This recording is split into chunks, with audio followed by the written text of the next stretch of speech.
দুনিয়ার মধ্যে আপনি বর্তমান প্রেক্ষাপট চিন্তা করে দেখেন, মদ, গাঁজা, জেনা, ব্যভিচার, পরের হক নষ্ট করা, বেনামাজি, সুদখোর, এগুলো সমাজের মধ্যে নাই, পুরা দেশ ভরে গেছে। এই পৃথিবীর জমিনে নূহ আলাইহিস সালামের সময়ে উনার জামানায় একবার বন্যা হয়েছিল। নূহ আলাইহিস সালাম 950 বছর হায়াত পাইছেন। এই 950 বছরের ভিতরে মানুষকে বলছে, মানুষেরা এক আল্লাহ আছে, এক আল্লাহর ইবাদত করো, আল্লাহর কথা মতো চলো, আল্লাহর অবাধ্য হইও না, আল্লাহ ছাড়া কোনো উপায় নাই, পরকালে তোমাদেরকে জবাবদিহি করতে হবে। 950 বছর মানুষের দ্বারে দ্বারে ঘরে ঘরে মানুষের নিকটে গিয়ে গিয়ে এই কথা বলেছে। মানুষ কোনো ওনার কথা শুনে 950 বছর দাওয়াত দিয়েছে, ইসলামের দিনের ধর্মের দাওয়াত দিয়েছে 950 বছর, মাত্র 80 জন ওনার কথা শুনছে। কয়জন? ওনার সময়ে বর্তমান ইরাক এবং সিরিয়া ওই জায়গার মধ্যে উনি ছিল। দাওয়াত দিতে গিয়ে যখন উনি মানুষের কাছে বারবার বলতেছে, মানুষ ওনাকে বলে, এই নূহ সাবধান হয়ে যাও, এরপর থেকে যদি তুমি আমাদেরকে এই কথাগুলো বলো, আল্লাহর কাছে যাইতে হবে, আল্লাহর কাছে হিসাব দিতে হবে, এক আল্লাহ আছে, মনে রেখো তোমার মাথাকে আমরা পাথর দিয়ে আঘাত করে চূর্ণ বিচূর্ণ করে দিব, বলে নাউজুবিল্লাহ। নূহ আলাইহিস সালাম সহ্য করতে করতে করতে ধৈর্য ধরতে ধরতে একদম শেষ সীমায় পৌঁছে গেছে। নূহ আলাইহিস সালামকে তারা মিথ্যা বলা শুরু করে দিয়েছে, নূহ আলাইহিস সালামকে পাগল বলা শুরু করে দিয়েছে। আল্লাহ তাআলাকে বলে, আল্লাহ এই জাতির সাথে আমি আর পারবো না, আমি আর নূহ আলাইহিস সালাম দেখেন আযাবটা, ওই সময় বন্যাটা কেন হয়েছিল আর এই সময় বন্যাটা কেন হয়েছে।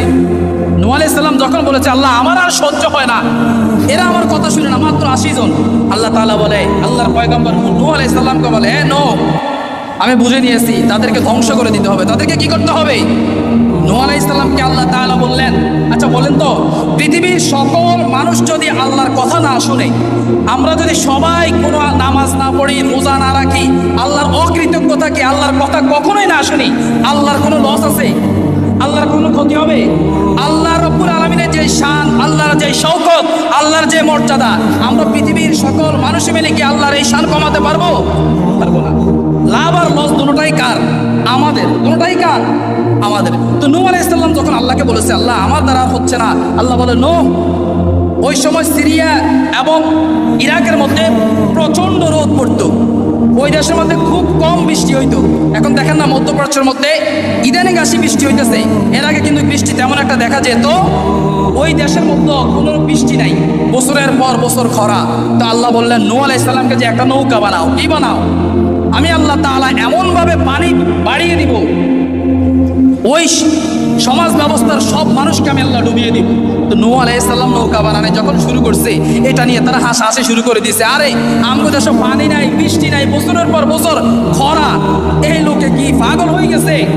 শুকনা জায়গার মধ্যে নৌকা বানানো শুরু করে দিয়েছে। এই নৌকা নিয়ে তারা হাসি তামাশা শুরু করে দিয়েছে। তো নূহ আলাইহিস সালাম নৌকা বানানো শুরু করছে।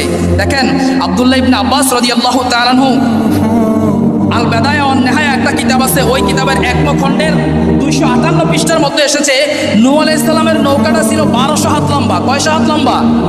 1200 হাত লম্বা, 600 হাত চওড়া এবং উচ্চতায় ছিল 30 হাত, 3 তলা বিশিষ্ট।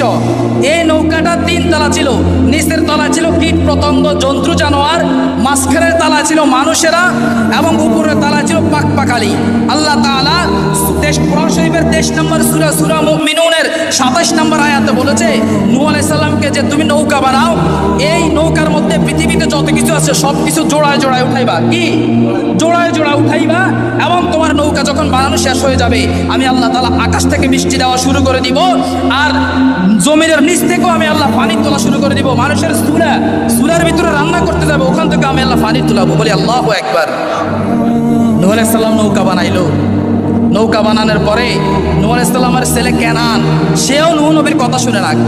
যখন বৃষ্টি পড়া শুরু হলো, মানুষে মনে করছে এমনিতে হয়তো বৃষ্টি হওয়া শুরু হয়েছে, আমাদের দেশে তো বৃষ্টি নাই, যা কুতুর বৃষ্টি হয়েছে হোক না, কি হয়েছে? নূহ আলাইহিস সালাম ওনার ছেলেকে বলে, বাবা এখনো সময় আছে, আমার নৌকায় আসো, এখনো সময়। নূহ নবীর ছেলে কি বলেছে জানেন? সূরা মুমিনুনের 27 নম্বর আয়াতটা দেখবেন।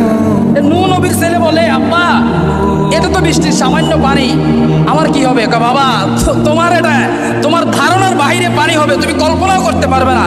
বাবা যদি পানি বেশি হয়, আমি পাহাড়ের উঁচুতে উঠে যাবো। পাহাড়ের উপরেও আল্লাহ তাআলা পানি উঠাই দিবে। বলি আল্লাহু আকবার। আল্লাহ তাআলা তখন বন্যা দিছে।